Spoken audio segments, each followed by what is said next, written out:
Welcome to the Verify Pipeline Execution 14.9 Kickoff. My name is Jheimbuck, Product Manager for the Pipeline Execution Group here at GitLab. And as a reminder, this group is responsible for GitLab CI, such as pipelines, pipeline processing, as well as the category of merge trains. I'm joined by the Pipeline Execution Product Designer, Vitika. And in 14.9, we're focused on CI minutes visibility still, CI minute metering for open source projects, and that helps us with mitigating pipeline abuse as well. You'll find a link to the 14.9 kickoff page with links to these items in the Verify Stage Direction page with discussion of our future work in the comments below the video. And you can always reach me at jheimbuck@gitlab.com or through comments on any issues with the group pipeline execution label in the GitLab project. So I want to focus in, and I'm already sharing our planning issue on our big theme and our goals for this milestone. So we have some CI minutes work. We've been talking about that for a while on these kickoff calls. We're a little blocked right now. And so our goal for our theme for this milestone is to get ourselves unblocked so we can keep moving forward and harden those CI limits to help mitigate the abuse and start actually counting minutes being used by projects. The other is to improve our customer experience around some of the pipeline and the MR widgets. So as part of that, we have a couple of goals for the milestone. I'll speak to the first two. There's a couple of issues in the group utilization that are blocking us. We're going to pick those up and work on those so that we can get those new OSS plans put into place, or the new OSS plan put into place, and then start assigning projects to that so that we can count those OSS project minutes the way that we need to implement the broader limits. And then we have three SUS OKR issues, SUS being system usability score, and OKR are objective and key results. So for Q1, we have a broad OKR goal about burning down a bunch of those SUS issues. And so those are our two big goals for the milestone. We're keeping the epic that we've referenced in the 14.8 kickoff that is tracking the CI minute usage work up to date, and I'll link to that below this if you want to continue to follow along on our efforts there.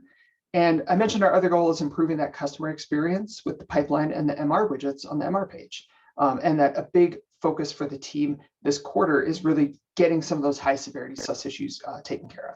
So we'll be addressing three of those in this milestone, and I'm going to hand it off to Vitika, who is going to walk through and talk about those and the impact that they'll make. So I'll stop my share and hand it off. Thanks, James. All right, so of the three system usability score impacting issues, here's the first one. And this one talks about updating text on the protected manual job page. So what's happening today is when a user who doesn't have a permission to run a protected manual job, when they land on the screen, we don't communicate very clearly to them like what the problem is, why is it that they cannot run this job, and that's what we want to fix. Through this issue. The designs are here, like we are communicating clearly that, hey, like you do not have the permission to run the job on this environment, and reach out to a project member allowed to deploy to the environment. And there's that. Then the next one says improve MR widget warning when pipeline is skipped and merging is allowed. So when you go to the settings and you select when the merge check for a project allows merging when pipelines are skipped, then what you see on the widgets, it does not really communicate very clearly to you, like what the situation of the pipelines is. The skipped pipeline is considered success, yes, but there's no other affordance on the widget that tells you that the pipeline has been skipped. And that's how you have arrived at the current state of the pipeline. So we want to make those things very clear. And what we are doing here is we are changing the variant for the button treatment. We are making it more clear that by placing this warning icon here and just like making it like, sorry, why is it not moving to the next one? Yeah.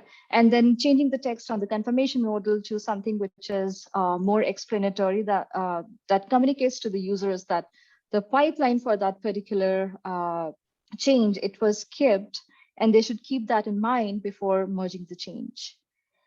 The last one that we are going to implement in this milestone is making group level usage quota page more discoverable.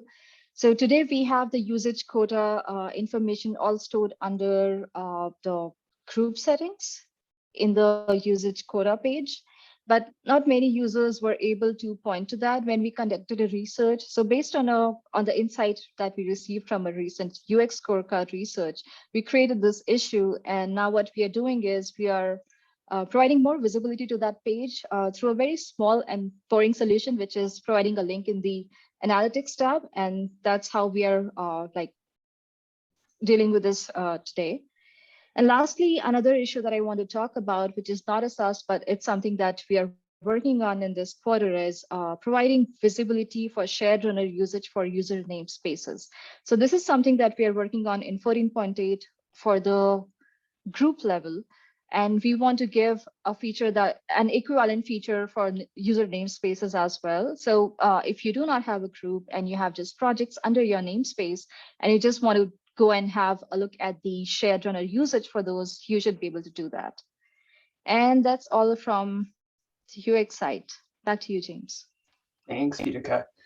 So we're so excited for 14.9. If any of these issues are interesting to you, feel free to tag us in those issues or on any issues in our backlog. Thank you.